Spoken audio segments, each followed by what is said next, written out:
오후의 하나님 말씀은 누가복음입니다. 5장 36절부터 이 마지막 절까지 보겠습니다. 다 찾으셨습니까? 누가복음 5장 36절에서 39절까지입니다. 읽겠습니다. 주께서 또 비유로 그들에게 말씀하시기를 새 천조각을 낡은 옷에 대고 깁는 사람은 아무도 없나니 만일 그렇게 하면 새 것도 헤어진 것이 될 뿐만 아니라 새 것에서 자른 천조각과 낡은 옷도 어울리지 아니하느니라. 굉장히 상식적인 것을 얘기하고 계시죠. 또 새 포도주를 낡은 가죽 부대에 붓는 사람은 아무도 없나니 만일 그렇게 하면 새 포도주가 그 가죽 부대를 터뜨려 포도주도 쏟아지고 가죽 부대도 망가지리라. 그러나 새 포도주는 새 가죽 부대에 부어야만 하나니 그리하면 둘 다 보존되느니라. 또 묵은 포도주를 마시고 즉시 새 포도주를 원하는 사람은 아무도 없나니 이는 그 사람이 말하기를 묵은 것이 더 좋다 함이라고 하시더라. 설교 제목은 새 가죽 부대, 새 포도주의 의미. 우리가 이 의미를 잘 모를 수도 있거든요. 새 술은 새 부대라는 이런 일반적으로 많이 이제 사용되는 말이에요. 새 술은 새 부대에 담아라. 특히 정치하는 사람들이 새 술은 새 부대에 담아야 한다. 이런 얘기를 많이 외치죠. 그러니까 이런 식으로 이제 많이 사용되다 보니까 야, 이 말을 들으면 뭔가 좀 틀을 확 바꿔야 하는구나. 뭐 기존의 낡은 생각들은 다 버리고 혁신을 해야 한다. 뭐 그렇게 생각하는 사람들이 많죠. 하지만 우리는 이제 이 말씀의 의미를 이해하기 위해서는 이제 한 가지 유념해야 할 말씀이 있어요. 그 말씀이 뭐냐면 주님께서 하신 말씀인데요. 내가 너에게 한 말은 영이요 생명이라. 내가 너에게 한 말은 영이요 생명이라. 이 말씀에 우리가 유념해야 됩니다. 우리는 주님께서 하신 말씀을 잘 이해하지 못해요. 우리는 어떠냐 하면 주님이 아 하고 말씀하시면 우리는 하고 알아들어 버린다. 그래서 말씀의 의미가 많이 왜곡되고 있는 것이 사실이에요. 뭐 성경 말씀도 뭐 자기들 마음대로 해석을 해버리는 거죠. 자, 이 비유는 주님께서 영으로 하신 말씀이다. 이렇게 기억하고 우리가 영으로 깨달아야 합니다. 자, 우리가 진리의 말씀을 잘 이해하지 못하게 되면은요, 마치 새 천조각을 가지고 낡은 옷에다가 대고 깁는 것과 같은 그런 모양새가 되고 만다는 거예요. 낡은 가죽 부대와 새 가죽 부대, 무엇을 의미할까요? 자, 우리가 이 말씀을 한번 기억해 봅시다.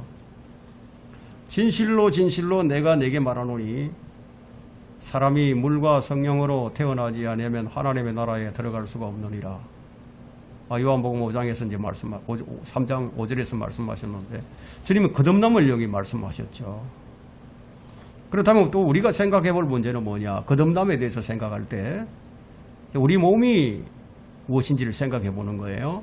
우리 몸은 질그릇이에요. 질그릇. 흙으로 만드는 용기예요. 그 몸은 하나에 담을 수 있는 용기란 말이에요. 무엇인가 담을 수 있는 그릇이라는 겁니다. 거듭난 성도의 몸을 뭐라고 얘기하죠? 성령의 전이다. 성령을 담는 그릇인 거예요. 그래서 그러면 새 가죽 부대다 이렇게 얘기할 때 성령께서 거하시는 사람이구나. 그렇다면 거듭나기 전에는 뭘까요? 그럼 낡은 가죽 부대다. 예? 성령께서 안 계셔. 그래서 낡은 가죽 부대는 성령의 전이 되지 못하죠. 거듭나야만 성령의 전이 될 수 있습니다. 그래서 낡은 것과 새 것은 전혀 어울리지 않는다. 새 천조각은 낡은 가죽 부대와 어울리지 않는다. 즉 말하자면 균형이 안 맞다. 조화를 이룰 수 없다. 이런 얘기가 되겠죠.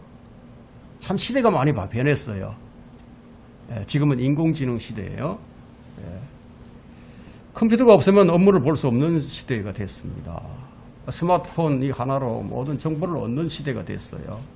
이 작은 스마트폰 이 하나에 온갖 것이 다 들어있는데 생활 영역 전반에 무엇이 섬유 있어요? 무엇이 있죠? 우리 생활 영역 전반에 이 컴퓨터가 있어요. 이 컴퓨터가 다 섬유 들어있는 거예요.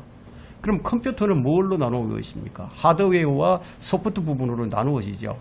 그럼 이 컴퓨터의 가장 핵심적인 부분이 우리가 CPU라고 얘기합니다. 그럼 CPU는 이 컴퓨터의 가장 중요한 부분으로서 명령이 오면은 명령을 해독하고 산수를 하고 논리, 연산이나 데이터 처리를 실행하는 그런 장치인데 이 두뇌 부분에 해당하는 거예요. 중앙 처리 장치의 성능을 좌우하는 겁니다. 하지만 컴퓨터가 아무리 좋아도 그것은 하드 부분이에요. 하드 부분. 하드웨어 부분이다 이거예요. 그러면 소프트웨어가 없으면 무용지물이 되겠죠. 그러면 어떤 소프트웨어를 사용하느냐에 따라서 그 능력이 달라지게 되는데요. 컴퓨터는 많은 운영체제가 있어요. 운영체제가. 처음에 컴퓨터 처음 퍼스널 컴퓨터가 왔을 때 윈도우 286, 386, 586 이런 식으로 쭉 올라오다가 윈도우 7, 윈도우 지금 10, 지금 11까지 사용되고 있죠. 그래서 윈도우 11로 업데이트 하라. 이런 이제 그 메시지가 이 화면에 떠요. 모니터에.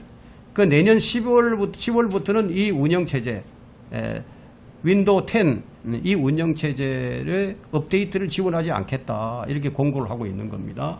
낡은 것은 새로운 것을 감당할 능력이 없기 때문에 업데이트를 하라는 그런 얘기가 되겠죠. 상위 버전을 사용하라 그런 말인데 최신 컴퓨터에는 구형 소프트웨어가 맞지 않아요. CPU 용량도 좋고 처리 속도도 충분한데 낡은 소프트웨어는 상호 호환 작용이 잘 안 일어난다. 버벅거린다는 거예요. 오래된 컴퓨터로 또 새로운 소프트웨어를 깔아버리면 이 용량이 부족해서 사용할 수가 없어요. 이 양극단의 차이가 나타나게 되죠. 그래서 지금 우리가 가진 이 바른 교리와 바른 지식은 뭐가 같으냐? 어디에 속할까요? 소프트웨어 같은 데에 속하겠죠. 그죠? 좋은 토대, 좋은 기초를 우리가 가진 거예요. 그죠? 이 위에다가 우리가 어떤 집을 짓느냐? 토대가 세워졌으면 예수 그리스도가 토대예요. 교리의 기초가 있어요. 예수 그리스도의 교리의 기초가 있는데 그 교리의 기초에다 어떤 영적 집을 지어야 되느냐 하는 거예요. 가죽 부대가 낡았는데 여기다가 새 포도주를 붓게 되면은 그러면 이 포도주라는 것은 발효를 하잖아요. 발효를 하게 되면 가스가 나와요. 가스가 나오면 팽창되죠. 그럼 부대가 터져버립니다. 자, 이 가죽 부대가 새 가죽 부대라면 견뎌낼 수가 있겠죠. 그죠? 견뎌낼 수 있어요. 자, 유대인들이 태어나면서부터 율법이 제도화되어 버립니다. 그래서 온몸에 율법이 아주 사상화되어 있어요. 그래서 예수님이 오셨는데 그들은 예수님을 담을 수가 없었어요. 담을 수가 없었어요. 주님께서 성천을 하시고 복음이 이제 사도들에 의해서 딱 유대 땅에 전파됐는데도 전파되자 많은 유대인들이 회개를 했어요. 그리고 주님을 믿는 유대인들이 생겨났어요. 그럼에도 그들은 낡은 것을 버리지 못하고 있었단 말이에요. 그럼 예수님을 안 믿는 게 아니었어요. 예수님을 믿고 교회의 일원이 되었습니다. 주님을 섬기면서도 자꾸만 낡은 것을 가지고 새 것에다가 전복을 하려고 했습니다. 낡은 것을 가지고 새 가죽 부대에다가 자꾸 기울려고 했다는 얘기가 되는 거죠. 그것이 이제 초대교회의 큰 문제가 되었습니다. 예수님은 믿어야 하지만 그래도 안식일을 지켜야 되지 않느냐. 예수님 믿어야 된다. 하지만 안식일도 지켜야 된다. 예수님을 신실하게 믿어야 하지만 그래도 할례를 받아야 된다. 그들이 그랬어요. 지금도 이러한 것들이 문제가 되고 있어요. 오직 믿음으로만 구원받는다고 성경이 말씀하시는데도 그래도 뭔가 해야 하는 게 아닌가. 그렇게 생각을 한다는 거예요. 그래서 나온 게 뭡니까? 행위 구원을 강조를 하죠. 유대인들은 율법 때문에, 전통 때문에, 신약의 교리를 완전하게 받아들일 수가 없었어요. 낡은 것들이 계속 방해물이 되었습니다. 우리 성경을 보면은 장로의 전통들이 있어요. 장로의 전통들이 있지만 또한 사도들이 남긴 전통들도 있습니다. 그것은 데살로니가후서 3장 6절에서 이 사도들이 남긴 전통을 얘기합니다. 뭐라고 얘기하느냐? 3장 6절에서 형제들아 우리 주 예수 그리스도의 이름으로 너희에게 명령하노니 무질서하게 행동하고 우리에게서 받은 바 전통을 따라 행하지 않는 모든 형제를 멀리하라 해서 멀리하라. 우리 형제들 가운데서도 멀리해야 할 형제들이 있다는 거예요. 사도들의 전통과 가톨릭의 전통은 또 달라요. 가톨릭의 전통은 사도들의 전통이 아닙니다. 현재 지금 한국 개신교가 가진 전통은 모두 거의 다 가톨릭의 전통이에요. 가톨릭의 산물이란 말이에요. 가톨릭과 함께 하면서 바르게 하나님을 좀 섬겨보겠다. 그러면 한계가 있을 수밖에 없죠. 그죠? 주님과 깊은 교제와 경건과 영성을 추구하겠다. 그렇게 하는데 이게 상호 호환이 안 되게 돼 있다는 거예요. 자, 이제 여러분 조금 이해가 되시죠? 오늘 우리는 이제 이 본문이 주는 영적 의미를 좀 잘 새겨봐야 됩니다. 개신교가 가톨릭의 전행을 모르고 있느냐 하면 아니에요. 알고 있어요. 가톨릭이 무슨 짓을 했는지 다 알고 있어요. 그래서 종교개혁을 하지 않았습니까? 그것이 옳고 좋다면 왜 종교개혁을 하겠습니까? 잘못되었으니까 종교개혁을 했죠. 그래서 새 술은 새 부대에 담아야 한다고 외치면서 종교개혁을 하지 않았습니까? 그런데 지금 개신교가 지금 무엇을 하고 있습니까? 개신교가 추구하고 있는 게 뭐예요? 종교다원주의를 표방을 하고 있죠. 가톨릭의 기치 아래서 모여가지고 한 배를 타고 간다는 거예요. 개신교인들이 이제 종교개혁이 왜 일어났는지 다 알게 되었습니다. 여러분 인터넷 들어가서 종교개혁 탁 치면 왜 종교개혁이 일어났는지 다 나와요. 모른다는 건 변명이에요. 성경을 몰라서 그것도 변명입니다. 들어가서 치면 다 나와요. 마음만 먹으면은 복음을 통해서 얼마든지 구원을 받을 수 있고요. 마음만 먹으면요 성경 지식도 다 갖출 수가 있는 그런 시대가 되었어요. 성경은 이렇게 말씀합니다. 선을 행할 줄 알면서도 그것을 행하지 않는 것은 그 사람에게 죄가 된다. 야고보서 4장 17절에 말씀했죠. 그건 누구도 변명을 못한다는 거죠. 나는 예수님을 몰랐는데요. 그건 통하지 않아요. 이제 만일 누구라도 하나님을 찾고자 하면 하나님께서 만나 주시겠다. 성경에 기록해 주셨어요. 사도행전 17장 27절에서 사람들이 하나님을 감지하려면 만나리니 그분은 우리 각 사람에게서 멀리 떨어져 계시지 아니하는도다. 그 말씀이 성경에 기록되어 있잖아요. 그래서 예수 그리스도 난 몰라서 못 믿었다. 나는 하나님 몰라서 못 믿었다. 이건 전부 변명에 불과한 겁니다. 만나기를 원한다. 그러면 만나 주신다는 거예요. 하나님을 찾던 사르밧 과부에게 엘리사를 보내주셨어요.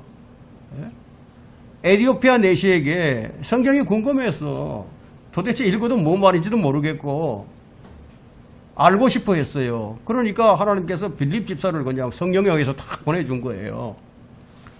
고넬료에게는 베드로를 보내주셨어요. 자, 하나님께서는 양쪽에서 동시에 역사를 하시는데요. 정말 하나님을 찾고 정말 진리를 찾고자 하는 자에게는 복음이 전해지는 거예요. 그래서 구원을 주시고 그 사람이 그것이 또 그 사람을 통해서 또한 책자를 통해서 어떤 말씀을 통해서 아니면 방송을 통해서 그렇게 전해지는 거예요. 들으면 이거구나 하고 믿으면 되는데 들어도 거부를 하는 거죠. 자, 그곳이 어디든지 간에 공산권이든 모슬렘권이든 힌두교권이든 어떤 곳이든 정말 주님을 찾고자 하는 자들에게는 전해진다는 거예요. 무인도에서 혼자 살고 있더라도 정말 진짜 하나님, 창조 하나님을 내가 알기를 원합니다. 만나주세요. 그래 보세요. 온다니까요. 전도지 한 장을 통해서 역사를 하십니다. 그래서 나는 이렇게 구원받았습니다. 그런 간증들이 많이 있죠. 문제는 뭐예요? 원치 않는 거예요. 하나님은 찾아오시는 분이세요. 먼저 찾아오세요. 한 번도 아니고 수십 번 하나님께서 어떻게 하셨습니까? 그럼에도 그들은 이스라엘 사람들을 원치 않았어요. 그것이 이제 마태복음 23장 37절에 기록이 되어 있어요. 오 예루살렘아 예루살렘아 선지자들을 죽이며 너에게 보낸 사람들을 돌로 치던 자야. 마치 암탉이 자기 병아리들을 날개 아래 함께 모으려 하듯이 내가 얼마나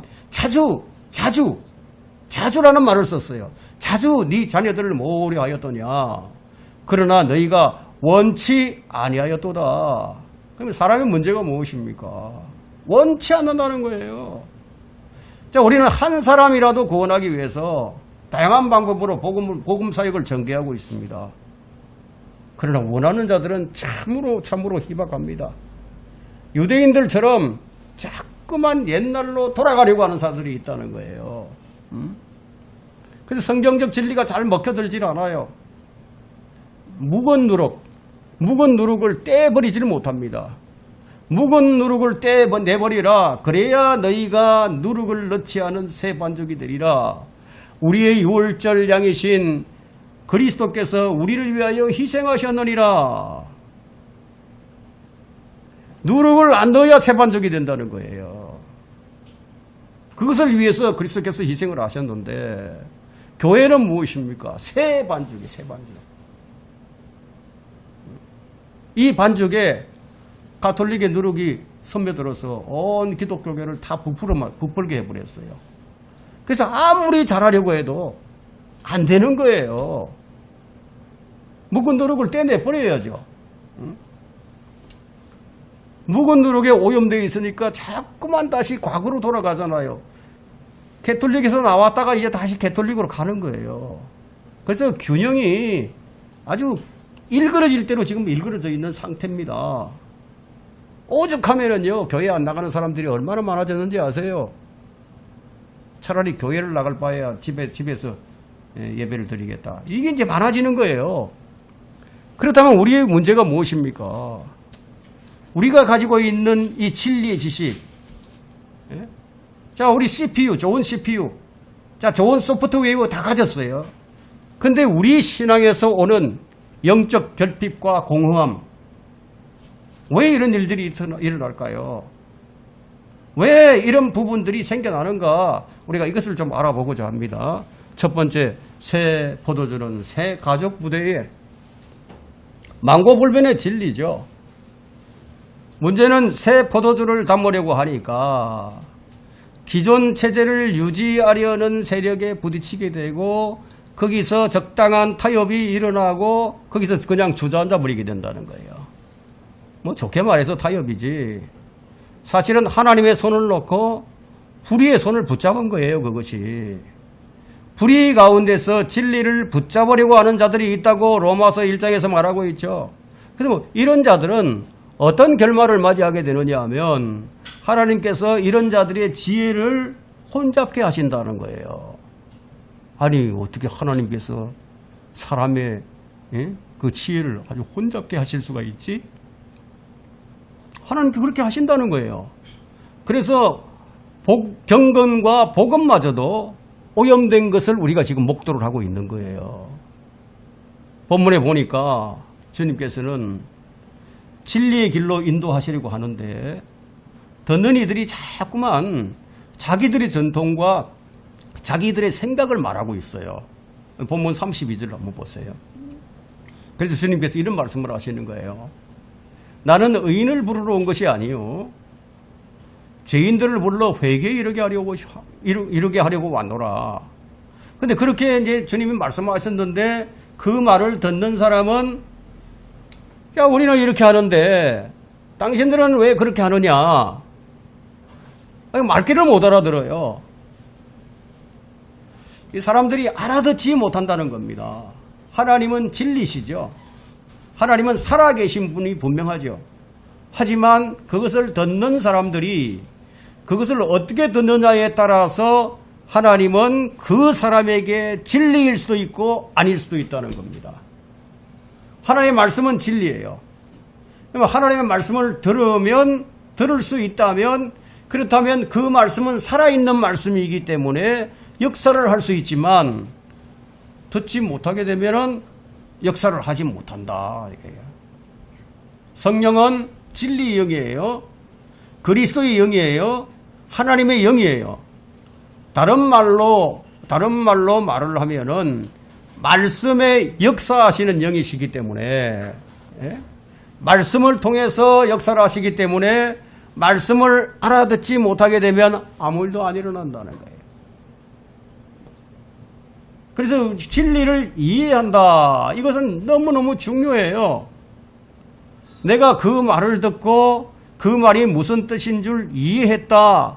그게 알아듣는 게 아니라 알아들었다는 의미는 내가 그 말을 듣고 그 말의 의미를 알고 내가 그 말에 의해서 움직이는 것이다. 이거예요. 움직이는 것. 하나의 말씀이 살아있으므로 그 말씀이 나를 움직인다. 나를 다스리는 상태가 되게 해야 한다. 이런 말이에요. 하나님의 말씀은 성경에서 음식으로 비유가 되죠. 음식을 먹으면은 그 음식은 그대로 있는 게 아니에요. 음식이 들어가면 소화가 됩니다. 소화가 되고 온몸에 영양소를 공급하고 힘을 줘서 말하자면 말씀이 에너지화된다. 이런 얘기죠. 그래서 한국교회는 새 포도주를 새 가죽부대에 담지 못하고 있다는 겁니다. 한국교회는 낡은 것을 버리지 못하고 있어요. 그래서 캐톨릭의 누룩을 가지고 그것이 좋다고 말을 합니다. 그렇게 된 것은 어떤 의미에서는 속은 것이지만 어떤 의미에서는 스스로 빠져든 것이라고 할 수 있습니다. 좋으니까 속았죠. 그러니까 빠져든 거죠. 그것이 바로 36절에서 말씀하시는 새 천조각을 낡은 옷에 대고 깁는 것과 같고요. 새 포도주를 낡은 부대에 담으려고 하는 것과도 같습니다. 한국 교회는 묵은 누룩이 더 좋다고 지금 말을 하고 있습니다. 가톨릭과 완전히 결별하지 않고는 새로워질 수 없어요. 그래서 아무것도 될 수 없는 상태. 가톨릭과 공생하는 어울리지 않는 이상한 괴물이 지금 되고 말았다는 겁니다. 이제 어둠으로 향할 수밖에 없다는 거예요. 그나마 있던 빛마저도 서서히 지금은 다 꺼져가고 있습니다. 한국교회사 초창기에 정말 그처럼 주님을 사랑했던 이 목자들이 다 사라지고 지금은 없어요. 일제 식민지와 한국전쟁을 거치고요. 어려운 시대를 보내면서 하나님만을 붙들었던 사람들도 있었어요. 많지는 않았지만 근데 그러한 자들마저 지금 다 사라졌다는 거예요. 그래서 우리는 주의 말씀을 들을 수 있는 귀가 있어야 됩니다. 마음이 할례받은 자가 되어야 돼요. 성경은 그리스도의 말씀이 모든 지혜로서 너희 안에 풍성하게 거하게 하라고 명령을 합니다. 골로새서 3장 16절에서. 필요 없는데 왜 그것을 풍성하게 채우라고 하겠습니까?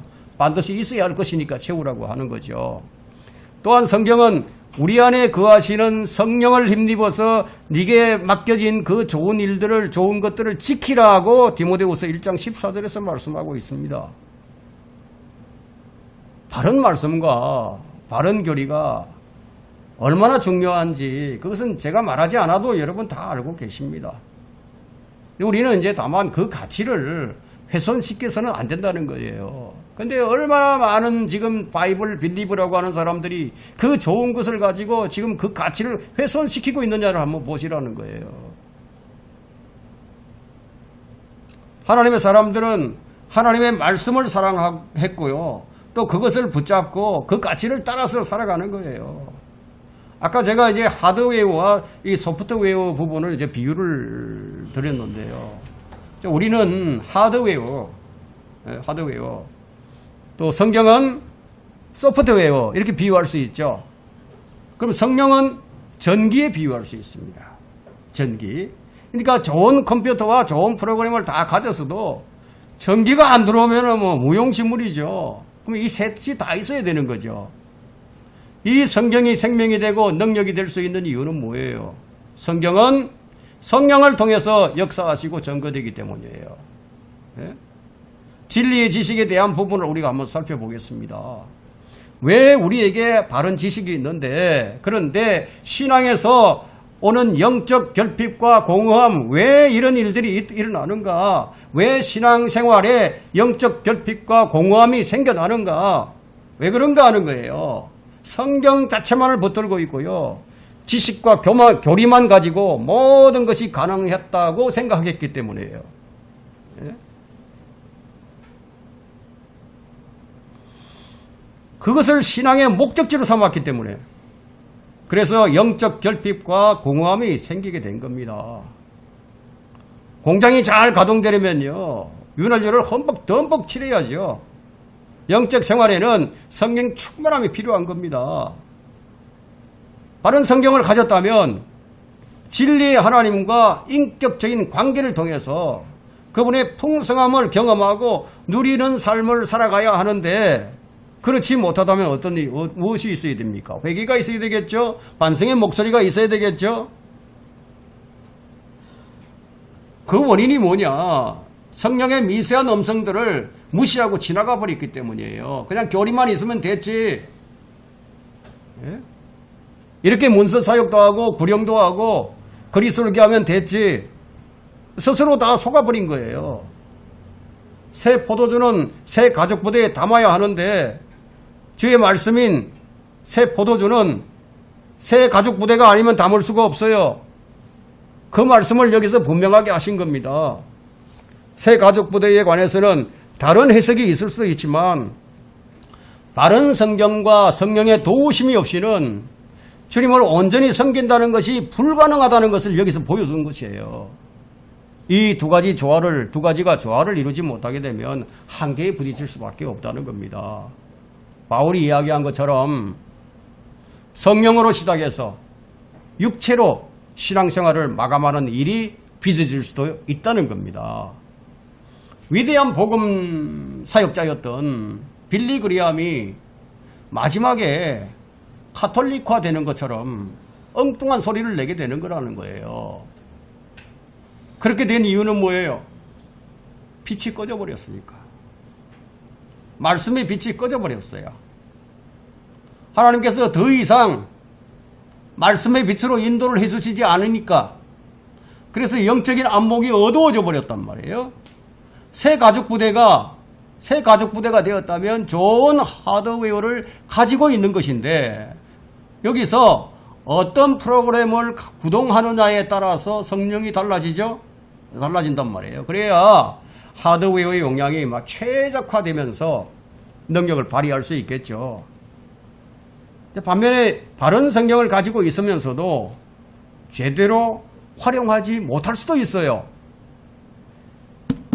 바른 킹제임스 성경, 종교개혁 성경을 400년 동안, 1500년부터 1900년까지 400년 동안 한 성경만 개신교가 써왔어요. 그런데 1900년대 들어서면서부터 바른 성경이 있는데도 잘못되어 버리잖아요. 하지만 이 진리의 지식에 성령이 더해지면은 뭘 가지게 되죠? 무한한 장비력을 가지게 된 거예요. 성령의 중요성을 얘기하는 겁니다.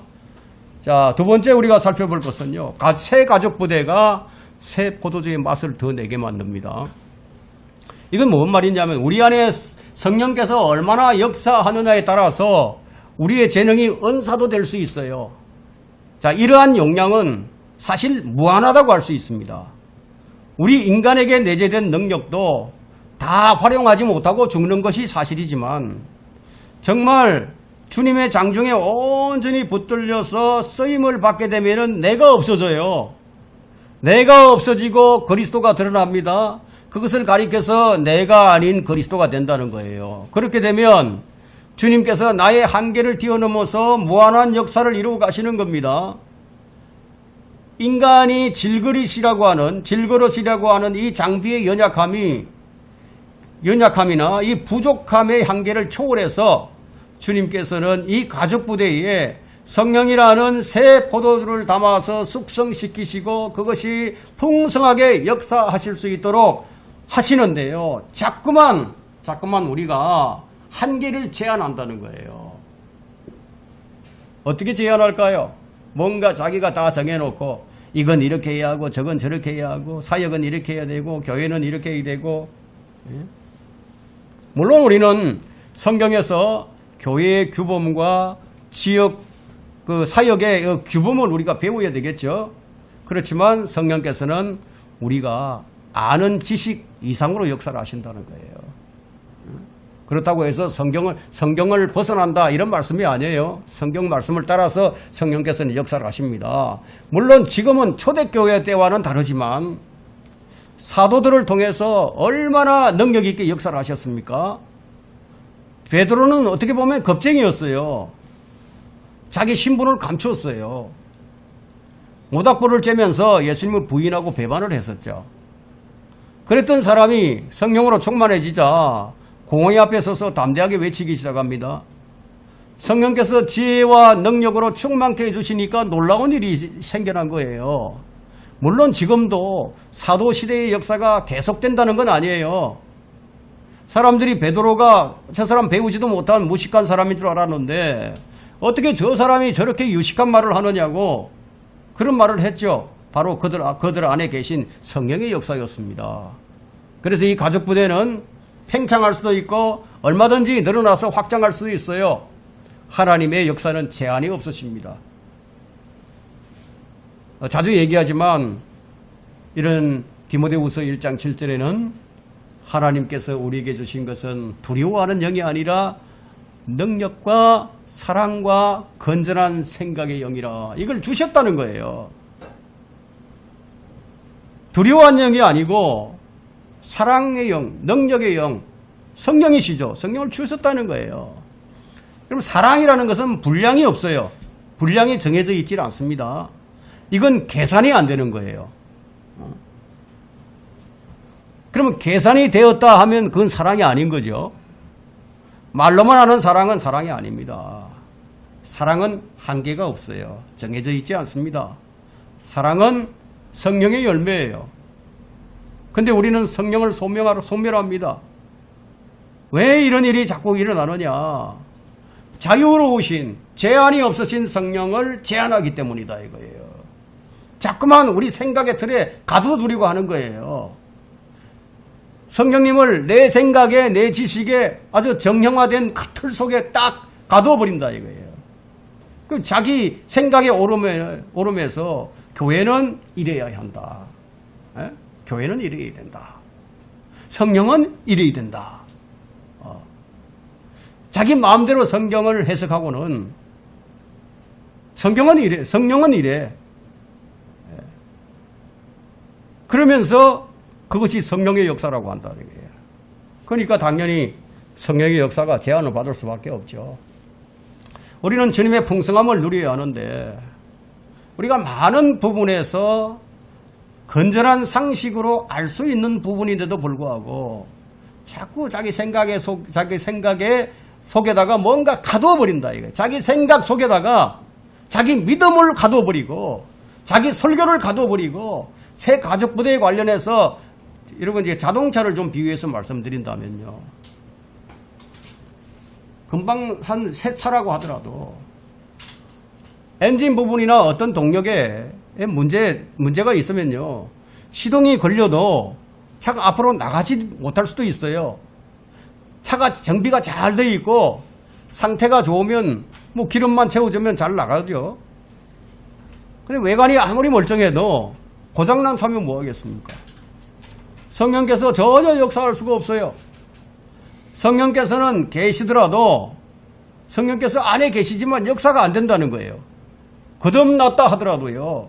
성경을 잘못 해석할 수 있고요. 적용을 잘못할 수 있죠. 그러면 성령께서 계시지만 역사할 수 없다는 거예요. 그 사람이 진리에서 벗어났으니까.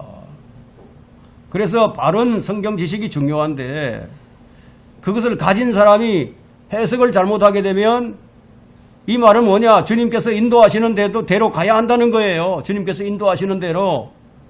내가 가고 싶은 대로 가면은 성령께서 역사하지 않으신다.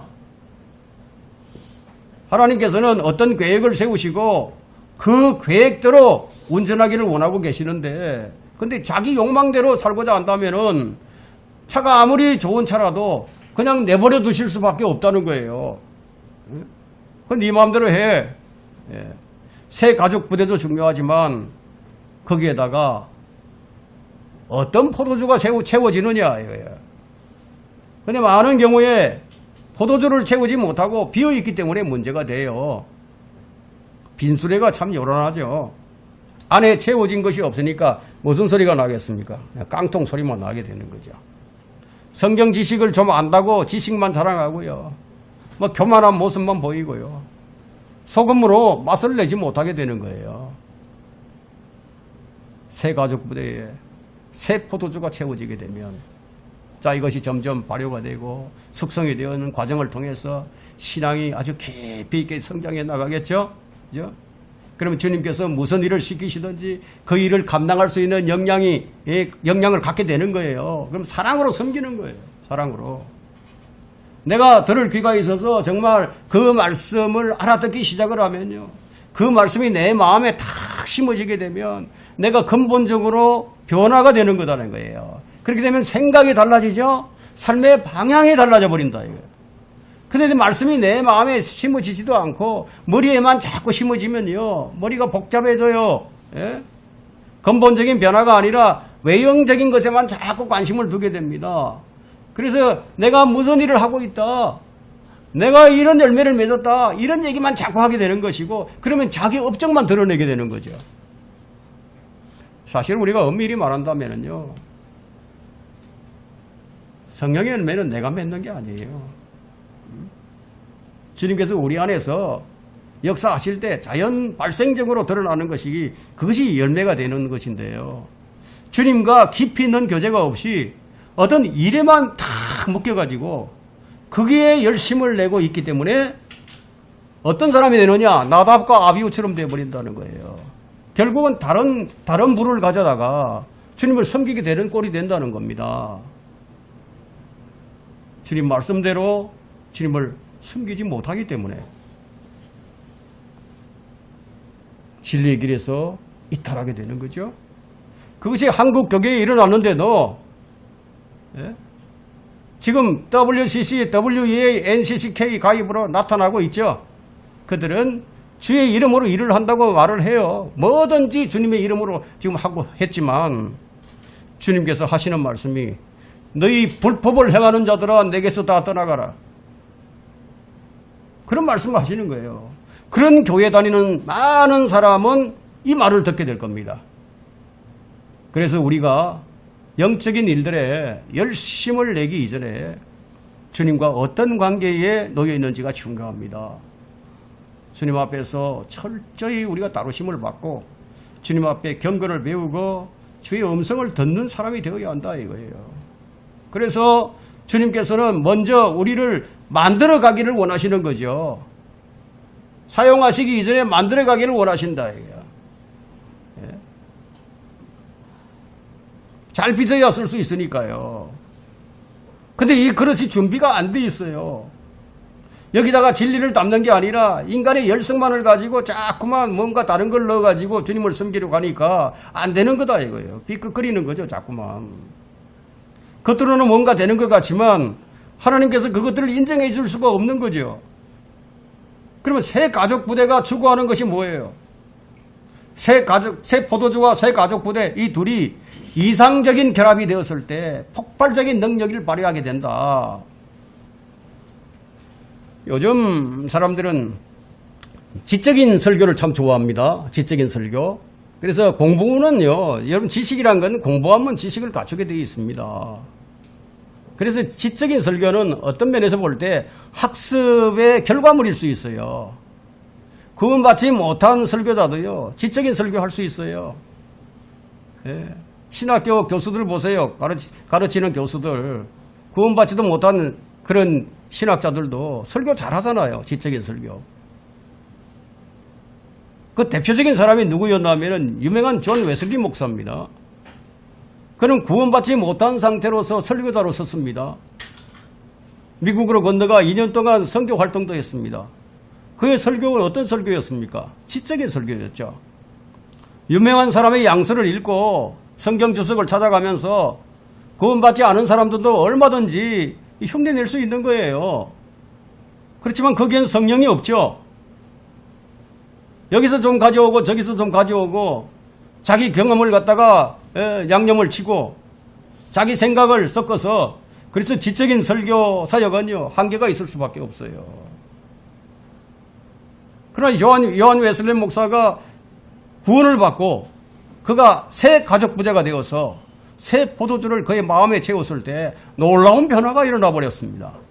정말 그의 생애에는 새 포도주의 맛을 내는 새 가족 부자가 되어버린 거예요. 세 번째 우리가 살펴볼 것은요, 새로운 새 가족 부대는 새 포도주와 조화를 잘 이루어야 됩니다. 주님과 어떤 관계의 삶을 사느냐, 어떤 관계의 삶을 사느냐. 시편 1편은 묵상을 강조하죠. 묵상을 강조합니다. 주의 말씀을 공부하는 것은 참으로 중요해요. 하지만 여기에 묵상이 더해져야 됩니다.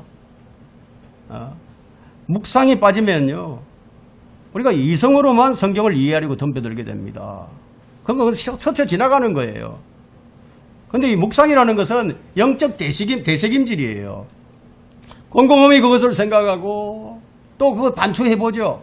이 말씀이 나와 어떤 관계가 있는가, 이 말씀이 어떤 능력으로 작용하는가, 그걸 하는 거지. 그런 거죠. 예. 그래서 우리의 삶에는요, 항상 그냥 이렇게 일률적으로 이렇게 올라가는 게 아니에요. 우리 삶에는 업다운이 있는 거예요. 계속 성장했으면 좋겠는데 그건 나태해져 가는 거예요. 나태해져요. 그건 제자리 걸음을 하는 것 같지만 사실은 급류에 더 내려가는 겁니다. 급류를 거슬러 올라가야 되는데 동력이 부족해요. 힘이 없어. 어떤 의미를 찾지 못하니까 자꾸 그 삶 속에 함몰돼 버리고, 예? 묻혀버린다 이거예요. 그것을 극복하고 초월할 힘을 갖지를 못합니다. 그래서 우리가 진리의 말씀을 묵상함으로써 왜 이런 말씀을 주셨는가 생각해 보는 거죠. 이것이 과연 어떤 의미가 있는가, 주님께서 내게 어떤 말씀의 빛을 주시고 내가 어떻게 하기를 원하시고 계시는가, 이것이 신앙의 핵심이라고 할 수 있죠. 그런데 대부분 사람들이요, 주님께서 내게 어떤 빛을 주시는가 여기까지는 생각하는데 주님께서 내가 어떻게 하기를 원하시는가 이건 생각을 안 해요. 사람들은 지식 쓰는 걸 좋아해요. 예? 이해하고 넘어가는 건 쉽죠.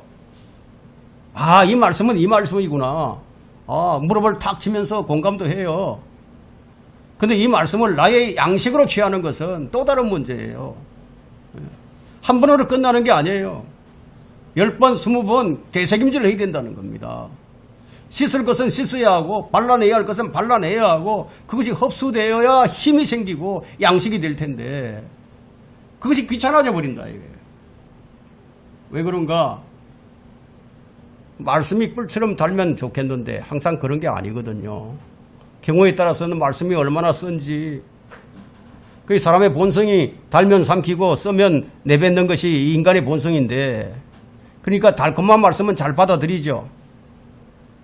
쓴 것은 내 것이 아니고 다른 사람들의 것이야. 그 사람들이 다른 사람 말하기를 좋아합니다.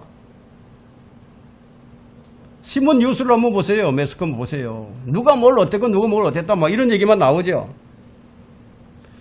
가만히 보면 그리스도인들도 다른 사람들의 고통을 즐기고요, 다른 사람들보다 내가 좀 더 낫다는 것을 즐기고 있고요, 주님 앞에서 얼마나 이 추한 모습을 가졌는지, 예?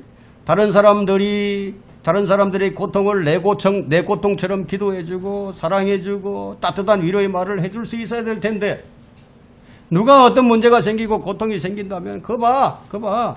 네가 잘못했으니까 그런 거 아니냐고. 이게 바로 욥의 새 친구예요.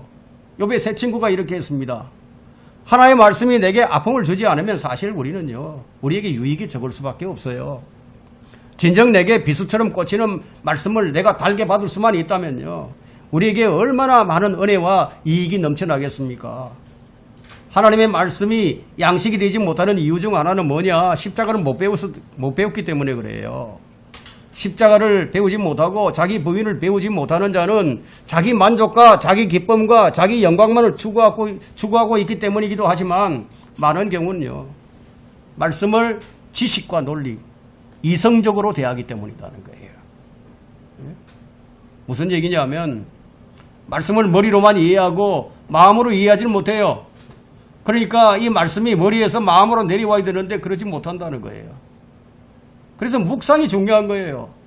여러분 머릿속에 있는 이 지식을 묵상을 통해서 마음으로 끌어내리라는 거예요. 그러면 생활 속에서 여러분들에게 들려주시는 말씀이 있을 거예요. 그래서 경건의 시간이 필요한 거예요. 여러분 산책도 좋고 또 그런 환경을 가져야 주님과 더 깊은 이 교제를 나눌 수 있게 되겠죠. 산책하면서도 얼마든지 거의 할 수 있잖아요. 운동도 하면서 할 수 있다는 거예요. 이전 시대의 사람들은 우리보다도 더 영적으로 뛰어날 수 있었던 이유 중에 하나가 뭐냐. 우리보다 더 자연 친화적인 환경에 있었기 때문에 주님과의 교제가 더 수월했습니다. 혼자만의 시간이 필요한 거죠. 근데 우리는 너무 분주합니다. 인간들의 그 관계 속에서 너무 복잡하죠. 묵상이 방해되는 이 환경을 차단을 시키고 주님과의 그 채널을 좀 열어야 되는데 이 시그널이 자꾸 맞춰져야 되지 않습니까? 신호를 줘야 되는 거죠. 근데 외부와의 차단이죠. 외부의 차단. 하나님의 말씀이 내게 어떤 의미와 양식을 주고 있는지 찾지 못하면 그것은 지식에 지나지 않습니다. 수많은 말씀이 있잖아요. 이 성경이 다 진리잖아요. 그런데 그게 나와 관계가 없다면, 근데 그 말씀이 내게 오늘 양식으로 주어지지 않는다면, 그럼 그것은 이슬처럼 사라지는 만나와 같은 것이 되겠죠. 그것은 거두는 수고가 따르게 되고 또 그것을 조리해서 먹어야 하죠. 그러면 유대인들처럼 이것이 무엇이냐 그냥 모르고 탄식 소리만 나오게 되겠죠. 주님 이것이 정말 어떤 의미입니까? 어떤 의미가 있습니까? 정말 이 말씀으로 기쁨과 위로를 주시는군요. 말씀의 맛을 보면 이렇게 느껴지죠. 말씀의 참맛을 알게 되면 주님께 더 엎드리는 거죠. 더 기도하고 더 말씀을 많이 보고 믿음을 발휘하게 되죠. 그런데 대부분 그러하지 못합니다. 조화가 있어야 한다는 것을 말씀드리는 거예요. 결론적으로 새 가죽부대, 새 포도주 둘 다 보존되어야 합니다. 잘 보존되어야 합니다. 그래서 우리의 믿음을 연단하고 다루시는 거예요. 어떤 때는 믿음이 참 좋았어요. 열성도 있었어요. 기쁨도 넘쳤어요. 아주 좋았는데 근데 그것이 계속 유지되면 좋겠는데 그렇지 못하다는 거예요. 여러 가지 이유가 있겠지만 이 세상이라는 환경에 제약이 있을 수 있고요. 또 우리 육신이라는 이 한계를 우리는 가지고 있어요. 그래서 우리가 좋았을 때는 말씀과 진리의 성령으로 충만해 있었기 때문이고, 그래서 주님께서 우리 안에서 역사를 하신 것이고요. 또 어느 한순간에 세상으로 딱 채워지고 욕망으로 채워지는 것은 순식간이거든요. 무너져 내리는 것 순식간이다 이거예요. 제자들을 보면 실패의 원인이 분명하죠. 함께 계신 주님은 전혀 고려하지 않았어요. 주님이 옆에 계시는데도, 우리는 더하죠. 우리 안에 계시는데도. 함께 계신 주님을 그들 마음에 모시질 못했어요. 제자들이 부활의 주님을 목격을 했습니다. 세 번째로 만났습니다. 그렇지만 주님의 부활은 부활이고 생활은 생활이었다 이거예요. 그러나 그들이 새 가죽부대가 되었어요. 새 가죽부대가 되었어요. 성령이 들어오셔서 성령의 절이 되었습니다. 그리고 새 포도주를 담았을 때 어떤 변화가 일어났습니까? 변화가 일어났죠. 완전한 변화가 일어났습니다. 바로 이것이 우리에게 필요합니다. 새 포도주는 반드시 새 가족부대에 담아야 할 것입니다.